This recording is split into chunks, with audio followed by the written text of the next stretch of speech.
Et bonjour à tous, c'est Germain de Webax. J'espère que vous avez la forme.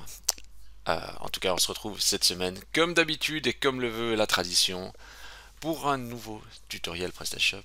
Et aujourd'hui, on va voir ensemble si est-ce qu'il faut réellement un PrestaShop rapide pour un bon référencement. Parce que j'entends souvent, il faut que le shop soit rapide, il faut des belles performances, etc.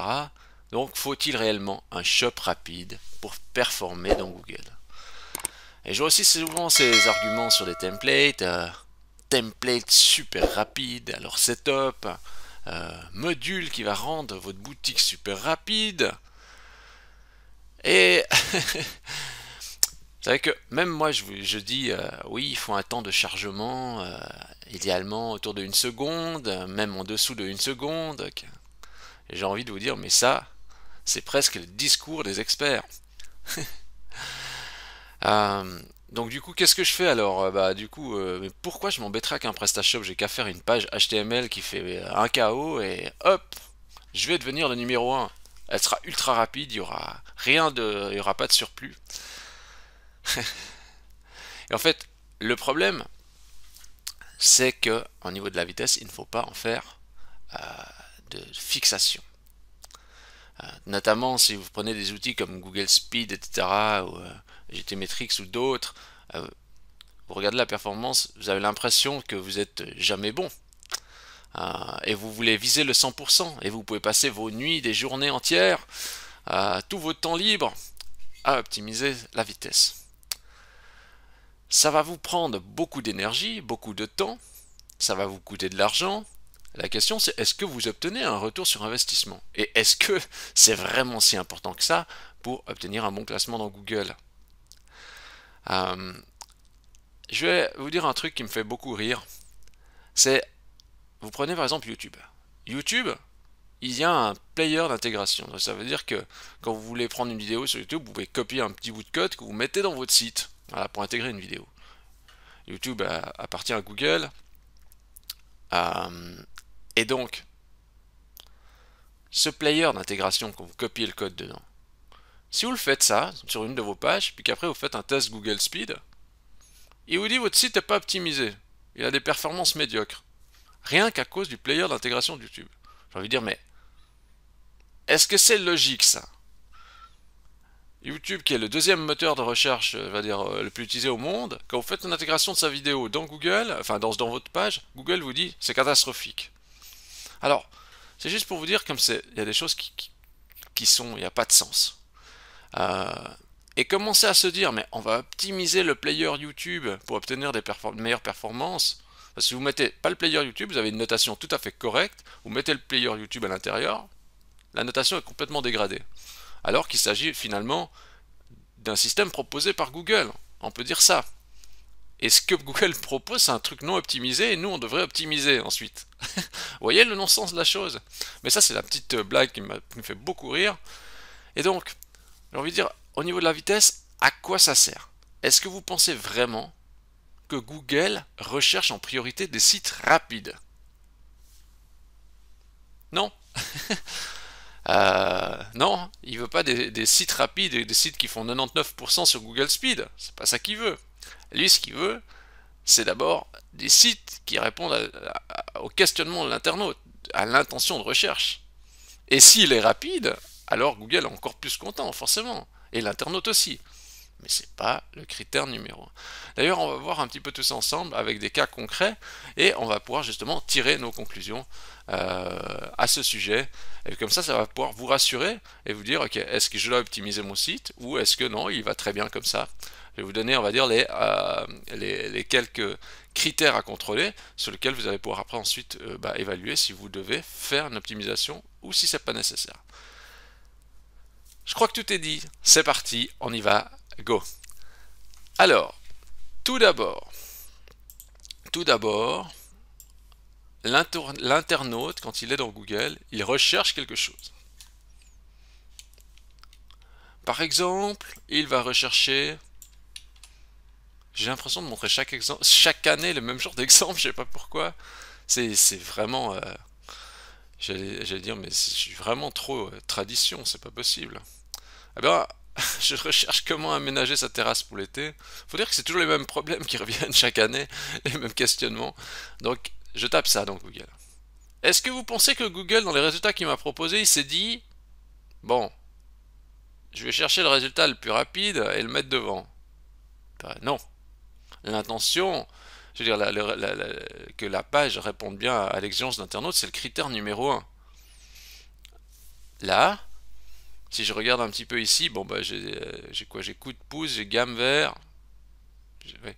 Bon, déjà première chose, c'est, vous voyez, j'ai cherché comment aménager sa terrasse pour l'été. Il y a plein de sites e-commerce, ils répondent pas du tout aux questions des clients. Donc ça veut dire que je veux dire, ils essayent d'obtenir du trafic en pensant optimiser la vitesse de leur site, alors qu'en fait tout le questionnement du client, que le client a autour de de leur problématique, donc de votre problématique, bah, sur votre site il y a 0 page qui répondent à ces questionnements. Là, si vous vendez justement des chaises de jardin, bah, il faudrait répondre à la question comment aménager sa terrasse pour l'été. Identique si vous vendez, je sais pas, j'ai pas des palmiers d'extérieur, bah, vous faudrait aussi répondre à cette question sur votre site. Mais beaucoup de sites e-commerce n'ont pas ces pages-là. Mais ils se préoccupent de la vitesse du site, alors qu'en fait, il faut se préoccuper des pages qui répondent à l'intention de l'internaute, au questionnement qu'a l'internaute. À quoi ça sert d'un site rapide si le site il n'a pas le contenu qui va dedans? La personne cherche ça. Si dans votre site il n'y a rien de tout ça, comment vous voulez qu'il sorte? Il peut pas sortir en fait. Donc, déjà, ce que je fais, c'est que ici, ok. Ah, premier résultat ici, gamme vert. Bon. Ça, c'est le premier résultat qui me sort hein, sur ça. Bon, est-ce que ce site est rapide? Il est premier. Il est premier sur.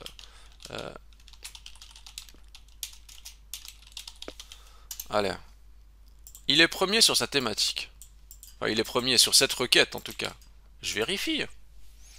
On va vérifier. Je vais aussi vérifier pour le deuxième. Alors là, ça c'est pour le premier coup de pouce. Bon. Sur celui-là, j'ai déjà fait le test, mais sur coup de pouce, je sais pas, j'ai pas testé. Bon, on va tester en live et puis on verra. Ça, on reviendra plus tard pour ça. Alors, hop là. Qu'est-ce qu'il dit? Alors, le site qui arrivait en premier. Performance sur mobile, 13. C'est rouge, c'est grave, c'est soi-disant, on va dire, mauvais. C'est soi-disant mauvais, mais il est premier. Bon. Bureau, même sur bureau, format bureau, la vitesse, j'allais dire, si on regarde comme ça, vous montrez ça à quelqu'un du domaine, il va dire, oh, catastrophe. Mais en fait, pas catastrophe. Il est premier. Il est premier le site sur cette requête. Donc, ok, c'est peut-être un peu lent du point de vue de Google, mais en fait, ça marche quand même très bien. J'attends l'autre, il est en train de mouliner le premier, hein, le tout premier résultat.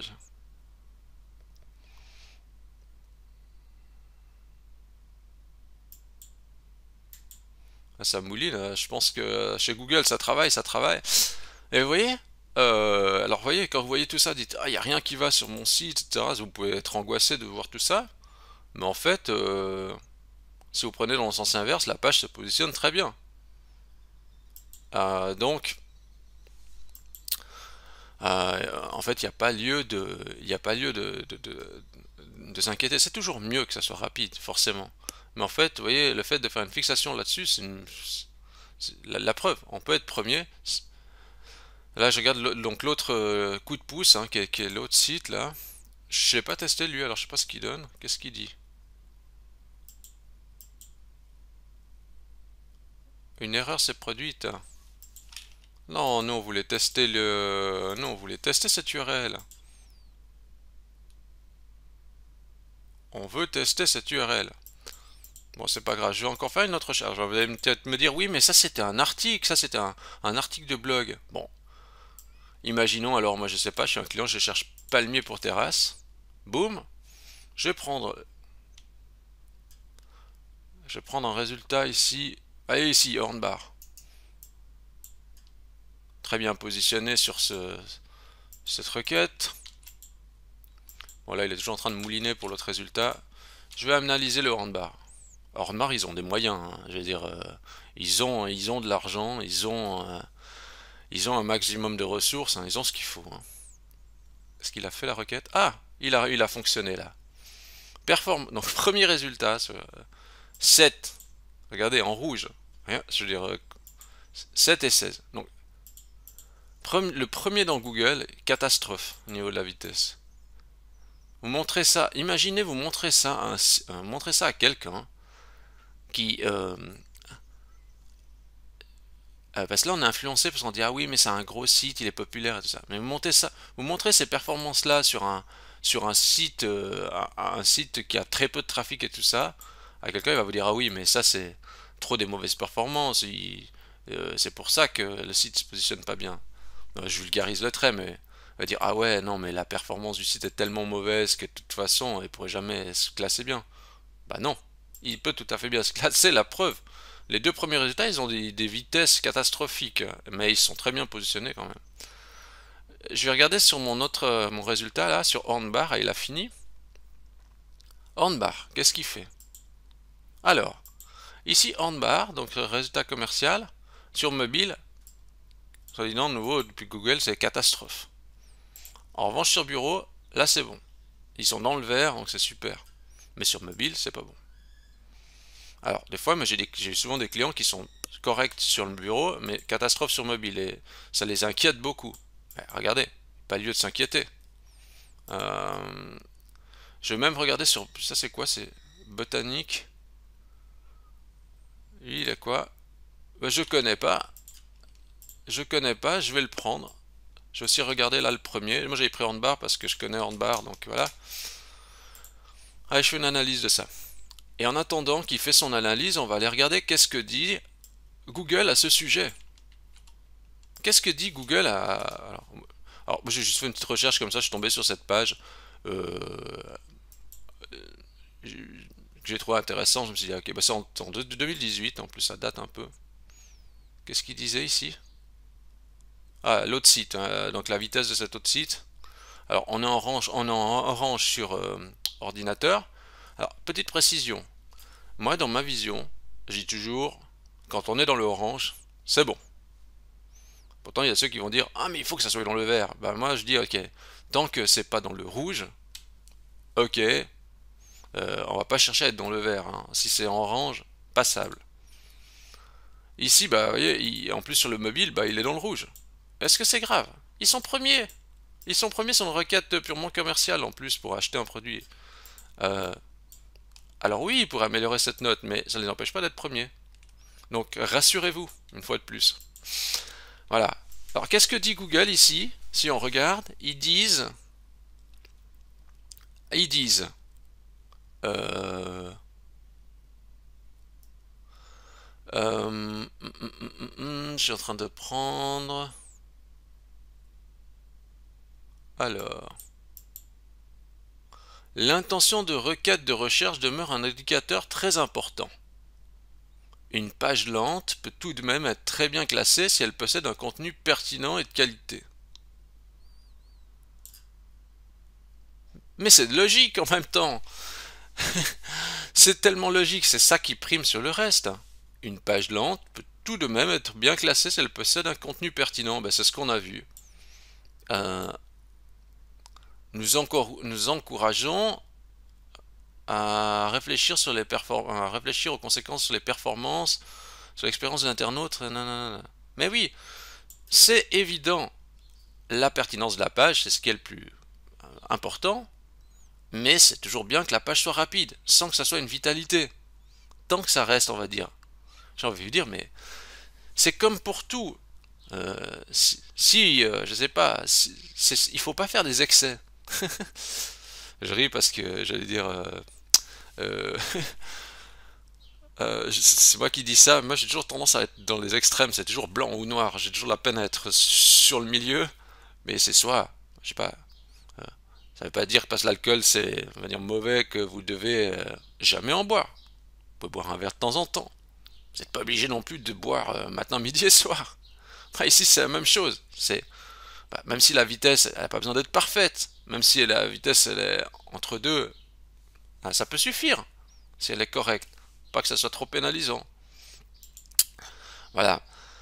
Euh, Bon, ben maintenant, ce que je vais faire, c'est que je vais regarder les performances encore des tout gros sites. Je vais regarder les plus gros sites français, puisque bon, moi, je suis tombé sur ça, sur cette page, qui listait un peu les gros sites français, etc. Bon, Il y en a... Il y en a plein, hein. Mais je vais en prendre juste quelques-uns comme ça. Je vais dire, ok, Fnac.com, la Fnac. Qui ne connaît pas la Fnac? Allez, analysons la Fnac. Et puis on va aussi analyser pendant ce temps un autre. Je sais pas pourquoi j'ai envie d'analyser Darty. Je me rappelle plus si c'est Darty qui avait fait un bouton spécial qu'on pouvait appuyer dans... C'est Darty et son bouton. Darty et bouton. Oui, ouais, ça c'est un bouton qu'on peut mettre chez soi et puis on appuie dessus puis à n'importe quel moment on peut avoir le contact avec le service Darty. Alors, chez nous il n'y a pas Darty en Suisse, hein, mais ça m'a tellement fait rire cette histoire de bouton. Je me suis dit mais c'est incroyable quoi. Enfin bref, on va scanner ces deux sites. Qu'est-ce qu'ils disent la Fnac? La Fnac ils ont des moyens. Ah, ils font seulement 25 sur 100 sur mobile. Ah, ils font seulement 46 sur 100 sur bureau. Et Darty, ah, ils font 26 sur 100 sur mobile. Ils font 46 sur 100 sur bureau. Est-ce que je dois vous en dire plus? On arrête de faire une fixation. Tout ce qu'on a vu, ces entreprises qui font beaucoup d'argent, ils ont pas des notations incroyables. Donc il faut arrêter de faire des fixations là-dessus, clairement. Euh, il faut être un petit peu réaliste là. Euh, plus, plus explicite que ça, je peux pas vous montrer, hein. Alors, maintenant, qu'est-ce que je vais vous dire d'autre? C'est quand c'est que vous devez vous inquiéter? Attention, je vais pas vous dire vous inquiéter. Je vais plutôt vous dire à quel endroit il est plus intéressant d'aller vérifier s'il y a un problème ou pas. Mais de nouveau, à prendre avec des pincettes. Alors, je vais vous montrer ma console Google Search. Je vais prendre sur Webaxe et sur Kingavi. En fait, dans la partie expérience, vous avez signaux web essentiels. Et là-dedans, c'est écrit les URL lentes. Alors, ce qui est intéressant, moi, ce que je regarde là-dedans, c'est les URL lentes. C'est ça que moi qui m'intéresse. Savoir s'il y a des URL lentes. Ici, il y en a. Ça veut dire qu'il y a des URL, on peut pas ouvrir le rapport et voir ces URL lentes. Bon. Est-ce que j'en fais un drame? Non. Il y a des choses bien plus importantes que ça à améliorer sur mon site. Il y a plein de choses qui vont pas. Je me dis, ah, je ferai un jour. Mais de nouveau, comprenez bien ça aussi. C'est que quand vous êtes bien occupé, que vous avez plein de choses à faire, etc., bah, ça veut dire que finalement votre référencement il marche. Si vous êtes déjà, enfin, je veux dire, si votre business fonctionne correctement, bah, c'est super. Optimiser votre site, bah oui, c'est toujours un bonus, mais peut-être c'est pas la priorité absolument de gagner en vitesse. Il y a peut-être d'autres choses prioritaires qui peuvent vous pousser encore plus en avant. C'est comme ça, je dis oui, bah c'est 86 URL, 86 URL lentes. Bon bah, on fera avec. Et peut-être que même, je sais pas, quand je changerai de version de serveur ou de PHP, même ça va se résoudre tout seul ce problème, peut-être. Ou que j'enlève un plugin, peut-être ça va se résoudre tout seul. C'est pas une vitalité, parce que si dans ces 86 pages, il y a des pages très pertinentes, bah ça ira quand même. Sur Kingavi, bah là, il n'y a pas d'URL lente. Alors comment ça se fait? J'ai quand même fait quelques optimisations plus précises sur le cœur du code, donc voilà. Mais ça ne veut pas dire que pour autant, voilà, c'est le jour et la nuit. C'est pas le jour et la, enfin, je veux dire, c'est pas parce que les URL sont rapides que le site pour autant il écrase tout le monde. Non, clairement pas. Mais c'est toujours bien. Donc voilà, si vous avez que des URL lentes partout et même sur ordinateur, peut-être que voilà, il faut regarder quelque chose. Mais c'est pas quelque chose qui doit c'est quelque chose à surveiller, à s'intéresser, mais pas à s'inquiéter. Voilà. Qu'est-ce que vous pouvez faire vous de votre côté dans le PrestaShop? Bon, alors forcément, vous connaissez, non, vous connaissez pas tous ces options, mais c'est vrai que déjà dans les paramètres avancés performance, qu'est-ce qu'il faut faire? S'assurer d'avoir. Moi, j'utilise toujours cette option. Recompiler les fichiers de templates ont été mis à jour et les caches, donc CCC, ces trois-là, activés. Bon, là, ça, moi, je dis jamais cette option. Éventuellement, je mets Cloudflare.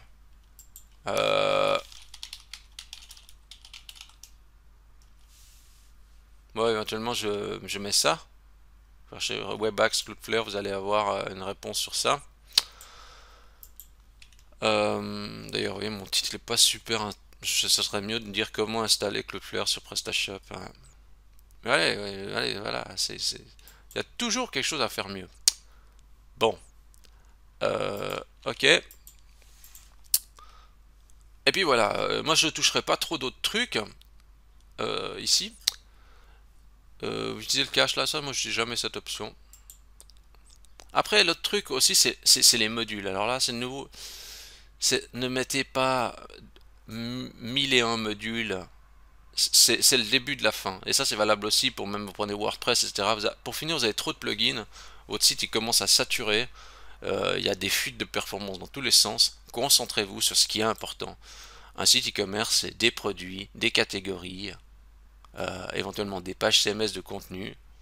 Et voilà, vous n'avez pas besoin de 1001 plugins pour vendre. Donc passez en revue dans les gestionnaires de modules.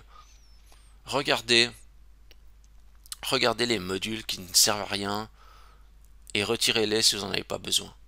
C'est important parce qu'ils impactent la performance, parce que ça télécharge des fichiers CSS en plus, des JavaScript, etc. Puis à force d'en avoir, si vous avez 5-10 modules qui chargent chacun leur fichier, bah, la performance du site se dégrade petit à petit. Donc, touchez dans la partie performance comme on a vu, enlevez les modules que vous n'avez pas besoin. Au niveau de l'hébergement, assurez-vous d'avoir un hébergement correct. À quoi ça sert? D'ailleurs, vous pouvez regarder ce billet, c'est quel est le meilleur hébergeur pour PrestaShop. Vous regardez ce billet, j'explique ce qui est important au niveau du choix de l'hébergement. À quoi ça sert justement d'essayer de grappiller de la performance alors que le socle il est déjà pas bon. Concernant les modules de cache, parce qu'il y a des modules de cache qu'on peut greffer sur le PrestaShop, moi je suis pas fan. Alors ça c'est personnel, il y a de ceux qui aiment, moi je suis pas un fan de ça. Chaque fois que j'ai mis ces modules de cache, à un moment donné, on avait des problèmes. Le module de cache, j'allais dire, c'est un genre de cache misère plus sujet à problème sur le long terme. Mais ça c'est selon mon expérience. Peut-être dans certains cas ça fonctionne très bien. Mais moi je me dis, quand on doit commencer à mettre des modules de cache par-dessus les systèmes de cache existants, ça veut dire que déjà dans la base, il y a un truc qui va pas. Nouveau, ça dépend aussi du volume de votre site. Si vous êtes un gigantesque site avec un trafic énorme, peut-être. Mais je me retrouve avec des fois des boutiques qui sont même pas, on va dire, c'est pas des géants hein, du e-commerce, et ils se retrouvent avec plein de systèmes de cache par-dessus, les uns par-dessus les autres. C'est parce que en fait la structure de base est déjà inondée de modules, hébergement discount, enfin vous voyez, la combinaison qui ne va pas. Donc mieux vaut optimiser déjà les éléments de base et se concentrer sur l'essentiel. Et justement, si vous respectez les points que j'ai mentionnés, déjà, ça ne devrait pas être une catastrophe, hein. Vous avez vu les autres, hein, les résultats qu'ils avaient, hein. Voilà. En standard, même, vous pouvez obtenir justement des performances tout à fait plus rapides que ça. D'ailleurs, est-ce qu'on pourrait... je suis pas sûr de ça, mais je veux juste voir s'il n'y a pas un test de... Alors, PrestaShop... Je vais juste prendre un PrestaShop de base si j'arrive à trouver un dans le pack. Ah, bon là il doit générer à la volée, c'est peut-être pas un bon exemple. PrestaShop démo, je sais pas si j'arrive à retrouver un dans Google qui a ça.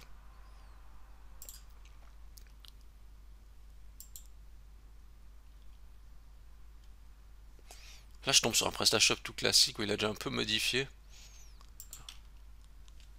Qu'est-ce qu'il fait? Ça c'est un PrestaShop qui a pas l'air d'être optimisé vraiment, hein, mais il a quoi? Est-ce que je teste sur lui? Non.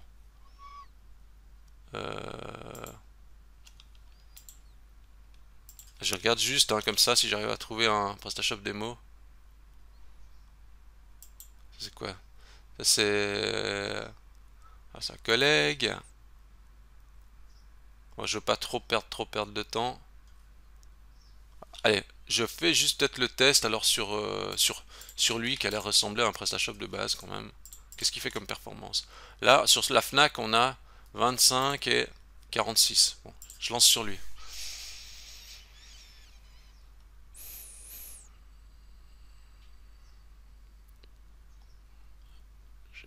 Donc 25 et 46, on a dit. Là, j'imagine, c'est pas un PrestaShop spécialement optimisé. Bon, j'aurais pu. Alors, 25, alors là, on est 48, donc on est déjà largement 2 fois meilleur. Puis 8,5, on est dans le orange. Donc, vous voyez, c'est un PrestaShop pas optimisé, il fait des performances meilleures que la Fnac, quoi. Donc, vous voyez ce que je veux dire? C'est. Voilà. On peut faire tout à fait quelque chose de correct sans sans même de faire vraiment de l'optimisation. Par contre, il ne faut pas surcharger le PrestaShop de tout et de n'importe quoi. Et qu'est-ce que j'ai envie de vous dire pour la fin? Le petit mot de la fin, c'est toutes ces vitesses et tout ça. Ok. Mais ce qui compte en fait, c'est surtout la vitesse perçue par l'internaute. Parce que moi, je vous conseille, c'est de regarder quand vous naviguez dans votre site. Là, par exemple, je fais ça. Je vais sur mon site, là, je navigue. Est-ce que j'ai l'impression que c'est lent ou j'ai l'impression que c'est tout à fait acceptable?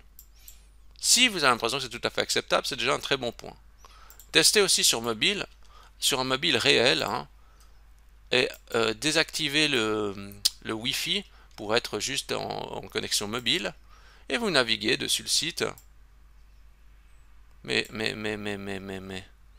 attendez, là, il y a un truc spécial. Je suis pas sûr de ce que je vais dire, mais je me semble pas que c'était sur 2 colonnes avant les produits. C'est nouveau, ça? Ah, c'est cool si on fait ça. Mais je suis pas sûr. Ça, peut-être ça a déjà peut-être changé récemment. Ça fait déjà un moment que c'était comme ça. J'ai pas fait attention. Très bonne. J'aime bien quand c'est sur 2 colonnes les produits sur mobile. Mais en fait, quand vous naviguez sur mobile, vous regardez, vous dites, ok, est-ce que la vitesse est correcte? Et si oui, eh ben, vous pouvez déjà être rassuré. Voilà, c'est ça que j'ai envie de vous dire. Donc, en résumé, la vitesse n'est pas aussi importante que ce qu'on pourrait croire. Et en fait, ben, on le voit bien, en tout cas dans le classement dans Google, les premiers n'ont pas des vitesses incroyables. Donc, essayez de rester dans des performances raisonnables si vous y arrivez. Mais si vous n'arrivez pas à faire remonter les performances de votre site, c'est pas grave. Rassurez-vous, on voit bien que l'intention de l'internaute prime clairement sur la vitesse. Sur ce, bah, j'espère que ça vous aura, je vais y arriver, ça vous aura rassuré. Vous pouvez liker la vidéo, vous pouvez vous abonner à la chaîne YouTube, vous pouvez donner 5 étoiles à Webwax dans Google, vous recherchez E2BAX dans Google, donnez 5 étoiles sur Google My Business, ça me fait toujours très plaisir. Sur ce, je vous dis bonne réflexion à tous et à la semaine prochaine.